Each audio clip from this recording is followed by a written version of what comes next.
Are you tired of lugging around heavy stacks of piano books or 3-ring binders? What if there's a way to get rid of paper music and those annoying page turns forever? Fortunately for us musicians, there's an amazing app called forScore that solves this problem.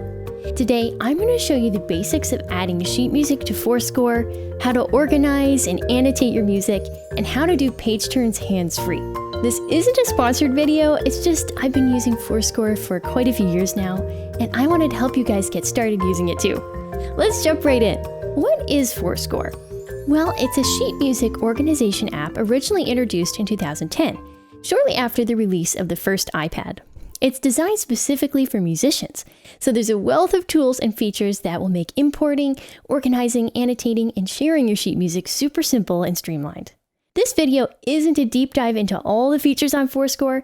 I'm just going to take you through the basic tools and features that you'll use most frequently, and that way you can get started using forScore right away. Wondering how you can download forScore? The app is exclusively available on the App Store, and that means you can only use this app on an Apple iPhone, iPod Touch, iPad, or Mac. If you can, I'd recommend using forScore on an iPad Pro for the best experience. Although forScore will cost you about $15 to download, it is worth every penny. You'll save so much money on paper, photocopies, and binders alone by downloading this, so you'll save time and effort in the long run too. The first thing you'll need to know after downloading the forScore app is how to open the toolbar.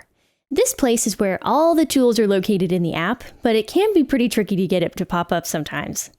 To open or close the toolbar, tap the center of your screen. You can tap near the top, the middle, or the bottom of the screen, but just not on the sides, or you'll just be flipping pages in your music. Once you get the hang of this, you'll be able to navigate through forScore a lot easier. Now that you've downloaded forScore, let me show you how to import your very first piece of sheet music. I'll show you several different ways of doing this, but let me start by showing you how to scan in paper sheet music or music from a book. forScore makes digitizing your printed sheet music and books really easy with their scan feature. Hit the suitcase icon on the far right of the toolbar, and then select Scan under the Add Scores list of options. There's 3 ways to add music in the Scan feature. The first one is with forScore's built-in scanner, which is the page icon on the left. Simply tap this to open the camera, and then position the document so you can get a clear view. Once forScore recognizes a page, a blue box will pop up, and then it will automatically take a photo of the page. Repeat this as many times as necessary to add all the pages in your score, and then press Save in the lower right corner. You can delete pages by clicking the X in the left corner, or reorder pages simply by dragging them to reposition. The second way of adding paper sheet music is by manually taking a photo of each page by using the camera feature here in the center. This captures everything in the camera's view and doesn't auto-crop to the paper size like the scan function does. I personally prefer the scan function. The third option is to upload photos of the sheet music from your camera roll. Simply tap the Photos icon on the right, and forScore will let you select multiple images from your camera roll. Press Add, and then they'll populate in your document. Once you scan your music into forScore, you can do some basic edits to the image to improve its quality. This is especially helpful if the scan was done in a low-light situation. Simply tap on the page and then hit the magic wand button. This will convert the image to black and white and increase the contrast, making it a lot easier to read. Use these sliders in the lower right corner to give you even more control over the black and white / color ratio, brightness, and contrast. Use these arrows to undo and redo changes. If you want to use the magic wand or sliders to adjust all the pages at the same time, go back to the main document layout and use these buttons here at the bottom. You can also crop off extra space that you don't need, and even adjust the corners of the page to correct distortion from a poorer quality scan, or one you took from a weird angle. To save your document, press Save in the upper right corner and give your document a title. You can find this document later by pressing the half note icon on the toolbar and going to All Scores. Now you have a fabulous digital copy of your paper sheet music. If this video has been helpful to you so far, I'd love it if you could hit the like button to help other musicians find this video. Like with digitizing paper music, there's several ways to add digital sheet music to forScore too. However, you want to make sure that your digital sheet music is in PDF format or it won't work with forScore. The first way to add PDF music is from the Files app on your device. Click on the PDF you want to open in forScore. There should be an Open in forScore button right on the top of the page. Just hit that and it'll open the document right in the app. You can also upload music to forScore or download it to files from the forScore app under Add Scores, Services, Cloud Storage, Files. Another way to add digital sheet music is from an email. Simply tap and hold on the attached PDF, and then hit Share. Scroll through the options until you see forScore, and then tap on the icon. It will immediately open the document in forScore. If you have an account with various online sheet music sites, forScore has an easy way of integrating with them. Click the suitcase icon on the toolbar, and then under Add Scores, select Services. Here you can log into your account and download music from these sites right onto your app. You can also add music from Dropbox or a similar cloud storage service. In Dropbox, hit the three dots and then select Share. Press Send Copy of File, and then scroll through the options and choose forScore. No matter how you choose to add digital sheet music to forScore, it is really quick and easy to do. Now that you've added some sheet music to forScore, let's learn how to organize it. The first thing you'll need to do to assist our music organization is add some metadata to each file. This means you're going to add information such as the genre, composer, difficulty, length, or the key signature. This metadata will allow you to sort and filter your sheet music a lot more effectively. And this is especially helpful if you're a professional musician with a large repertoire. To add metadata to a file, hit the half note button on the toolbar. Hit the arrow beside the title of the piece, and then tap on any field you want to fill in. You can be as simple or as detailed with the metadata as you like. Do whatever works best for you. I usually just do the composer's name and or the genre of the piece. Now go back to your main library view. You can sort your pieces by composer, genre, tags, or labels, which makes it easy to see what music you have in forScore. You can also search your music library by tapping the magnifying glass on the toolbar, and all the metadata you entered on the piece will help you search by title, composer, genre, and more. A fantastic way to further organize your sheet music is by using set lists. Set lists are like having a digital music binder with all your pieces in the right order back to back. When one piece ends, the next one pops up ready to play. To create a set list, select the hamburger menu on the toolbar and hit the plus sign to add a new set list. Enter a title and then hit the plus sign again to select which pieces you want to add to the set list. You can view all scores or use the filtering system to narrow down your selection. Simply tap on the title of the piece to add it to the set list. Remove a piece from the set list by hitting the red circle and then the orange circle. This won't delete the piece from forScore, it'll just remove it from your set list. To rearrange the order of the pieces in the set list, you can do so manually by dragging and dropping to reposition them. Alternatively, you can sort them alphabetically by pressing Title, or have them in random order by pressing Shuffle. When your set list is organized the way you want, press Done in the upper right corner. View all your set lists by tapping the hamburger menu.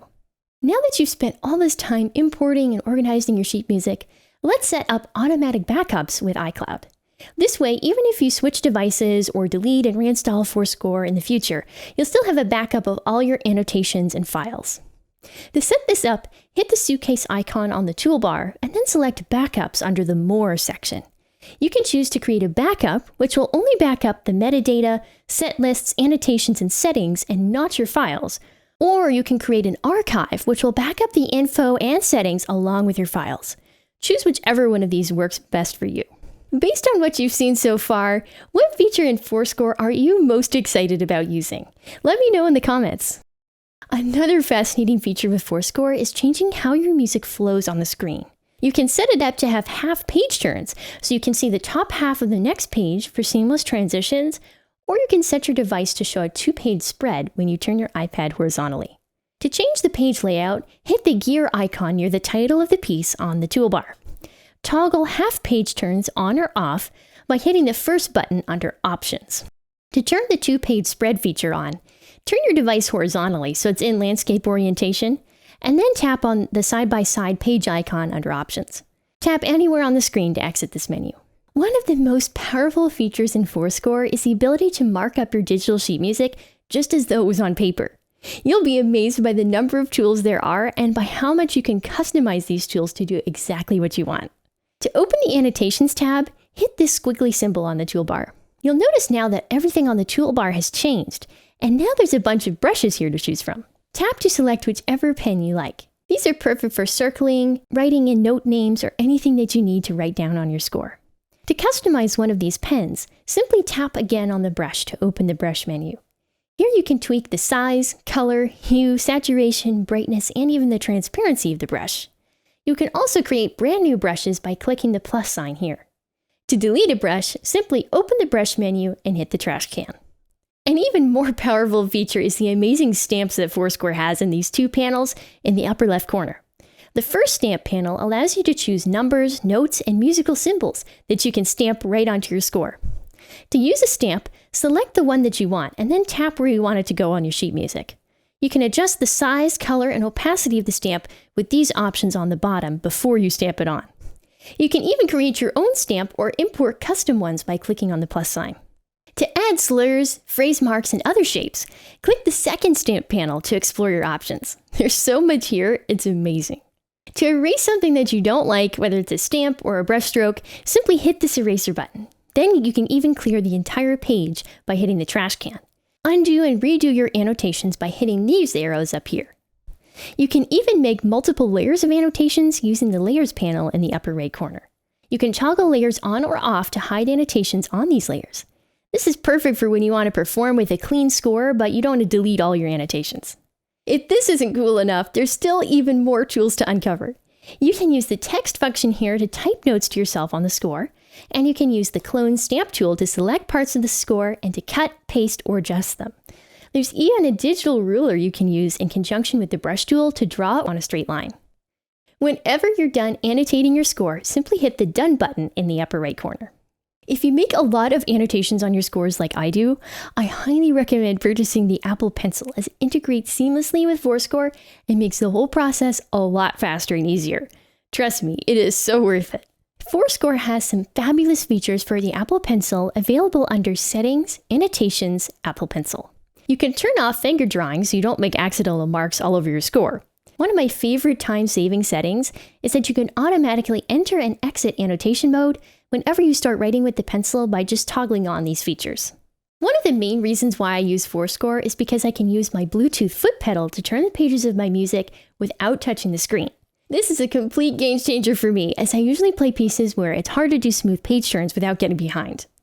Let me show you how to connect one of these Bluetooth page turners in forScore. I'm using the AirTurn Duo, which I have used and loved for years, but any Bluetooth page turner will work.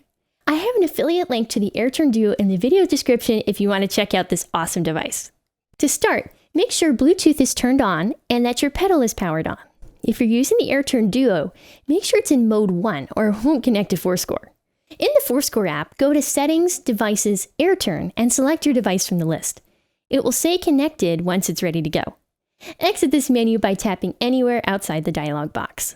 Now you're ready to play any song and turn the pages as fast as you need to. Let's explore 3 more tools that forScore has ingeniously integrated into their app. The first one is the metronome, which you can access by hitting the metronome icon on the toolbar. You can customize this so it's only an audio or only a visual metronome, or you can have both. This same menu panel also contains a pitch pipe and a tuner for singers or those who play non-keyboard instruments. I hope that this tutorial has helped you understand the basics of using forScore. Hopefully you'll have many fantastic hours of practicing and performing using this amazing sheet music app. If you're looking for piano tips and tutorials, stick around for more great videos coming up in a few seconds. Happy piano playing!